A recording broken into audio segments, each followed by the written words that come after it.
에도 시대를 대표하는 키워드 중 하나로 산킹코타이를 꼽을 수 있습니다. 일본 전국의 다이묘들이 상당한 규모의 인력을 동원해 경련으로 에도와 본국을 오고 가다 보니 이 이벤트에서 파생된 문화 발전 요소가 많을 수밖에 없기 때문입니다. 특별한 예외를 제외하고 영지 규모와 관계없이 일본 전역의 모든 다이묘들은 산킹코타이를 수행해야만 했습니다. 예전 영상에서 잠시 소개한 적이 있었던 1만석 규모의 작은 번 고마츠번의 경우 약 110명 정도의 인원을 동원했던 것으로 기록되어 있습니다. 이 중 번사로 불리우는 사무라이들이 약 30명 정도였고 나머지 80명에 달하는 인원이 에도까지 또는 에도에서 본국으로 귀환 시 짐을 나르기 위한 인원이었는데요. 에도 근무의 주체인 사무라이들보다 짐꾼이 2배 이상 많다는 것이 다소 의외로 생각될 수도 있겠습니다만 출퇴근 등의 공식적인 외출을 하는 사무라이 팀의 구성을 보면 짐꾼 인원이 많을 수밖에 없는 이유를 짐작할 수 있습니다. 200석 정도의 급여를 받으면서 겨우 먹고 살만한 사무라이들도 일단 밖을 나서게 되면 기본적으로 3명의 종자가 따라 나서는 것이 표준 의전이었는데요. 대열의 선두에서 창을 들고 걷는 하인, 그리고 집신을 챙기는 하인, 마지막으로 옷상자를 짊어지는 하인이 한 명의 사무라이를 위해 동행했던 것입니다. 만약 말을 탈 수 있는 상급 사무라이라면 말 고삐를 쥐고 말을 이끄는 하인도 추가로 필요할 것이고 말을 타고 전쟁터로 향하는 중이라면 갑주도 챙겨야 하기 때문에 갑주 상자를 짊어지는 하인도 필요하겠죠. 챙겨갈 부장품이 많은 사무라이일수록 이를 짊어질 인력이 늘어날 수밖에 없는 구조인 것입니다. 하지만 100석이 채 안 되는 박봉의 사무라이가 절대 다수였던 에도 시대, 보통은 한 명의 하인이 집신도 챙기고 옷상자도 들쳐매는 멀티플레이를 하는 경우가 많았습니다. 즉, 산킹코타이에 참여하는 하급 사무라이라고 할지라도 정규직이든 비정규직이든 적어도 한 명 이상의 하인이 동행하는 것이 일반적이었던 것입니다. 1만석 규모밖에 되지 않는 고마츠번의 산킹코타이 행렬 인원 구성이 사무라이 30명에 짐꾼 80명이었으니까 사무라이 대 짐꾼 비율이 약 1대 2.7 정도 되는 것을 알 수 있습니다. 아무리 작은 번이라고 할지라도 명색이 사무라이들의 행렬이다 보니 구색을 갖추지 않을 수 없었던 것이죠. 조그만 번은 그렇다고 치고 규모가 큰 번의 경우에는 어떠한 목적으로 산킹코타이 인원 구성이 이루어져 있었을까요? 카가 100만석으로 유명한 마에다 가문이 남긴 카가번 사료를 통해 그 상세 내용을 들여다보도록 하겠습니다.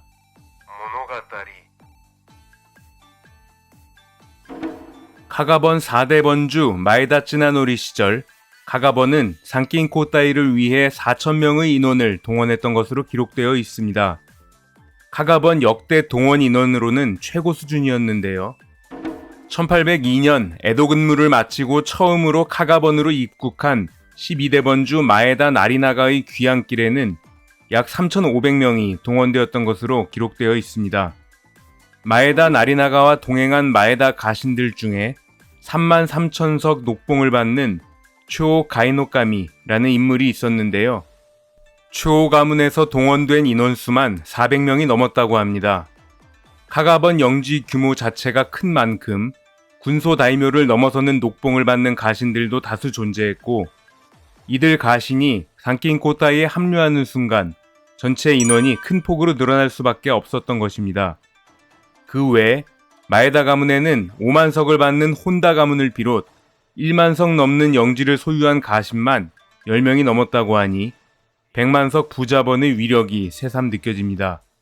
산킹코타이 행렬 인원이 마구잡이로 늘어나는 것을 막기 위해서 도쿠가와 막부는 1615년 전국의 다이묘들이 지켜야 할 규범을 정리한 법규 무가 제법도를 통해 영지 규모별로 인원수를 제한하게 되는데요. 영지가 20만석 이상인 경우에는 기마무사가 15기에서 20기, 보병이 120명에서 130명, 하인과 짐꾼이 250명에서 300명 정도로 규정하고 있습니다. 이 수를 전부 더해보면 많아봐야 450명 내외인 것을 알 수 있는데요. 마에다 가문이 동원한 3,000명이 넘는 인원은 어떻게 해석해야 할까요? 이 숫자놀이의 비밀은 다름 아닌 기마무사 숫자에 숨겨져 있습니다. 20만 석 이상의 다이묘는 기마무사가 15명에서 20명 정도로 구성된다고 말씀드렸는데요. 200석짜리 사무라이도 기마무사 1명인 것이고 5만 석의 사무라이도 기마무사 1명인 것입니다.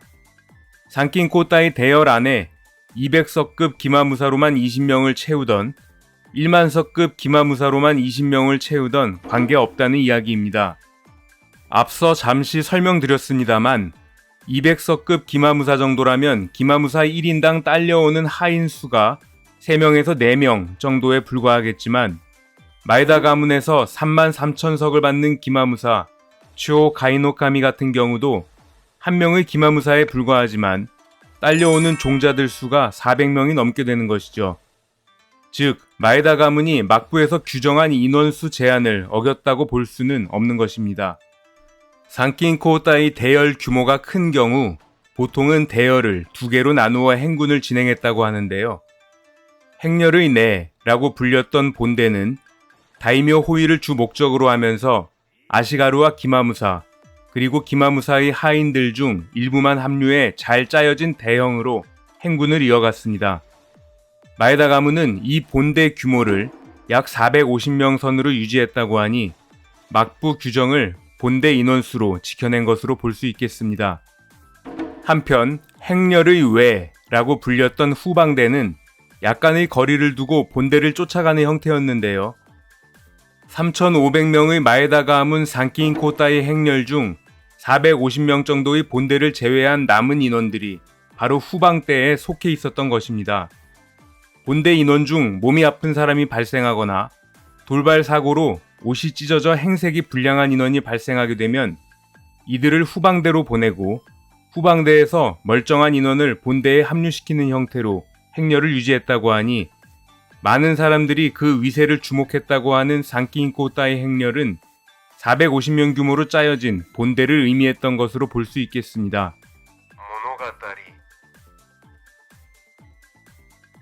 100만석의 카가번 정도면 글로벌 대기업에 비유할 수 있을 것 같은데요. 마에다 가문은 어떤 이유 때문에 3,000명이 넘는 인원을 산낀코타이 행렬에 동원해야만 했을까요?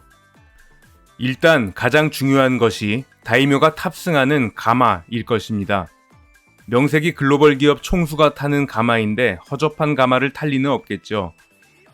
카가번 번주가 타는 가마는 14명의 가마꾼을 필요로 하는 수준이었습니다. 마치 연비 따위는 신경 쓸 필요 없는 최고급 자동차와 흡사한 느낌입니다. 문제는 가마가 한 대가 아니었다는 것입니다. 카가번에서 에도까지 보통은 12박 13일, 길게는 15박 16일까지도 걸리는 일정이다 보니 중간에 기분 전환을 위해 다른 가마로 갈아타기도 했던 것입니다. 어쨌든 비어있는 가마를 이동시킬 인원은 고정적으로 필요한 것이니 추가로 14명의 인부를 동원해야만 하겠죠. 산낀코타이 여정 중 틈틈이 매 사냥도 했던 것으로 보입니다. 매 사냥에 나설 때에는 커다란 가마가 아닌 빠르게 타고 내릴 수 있는 스포츠 스타일 가마가 필요했고 이 또한 별도로 지참했던 것입니다. 마에다님 한 분을 모시기 위해 최소 3대 이상의 가마가 동원되었고 가마꾼 수만 대략 30에서 40명이 필요했던 것을 알 수 있습니다. 그뿐만이 아니었습니다.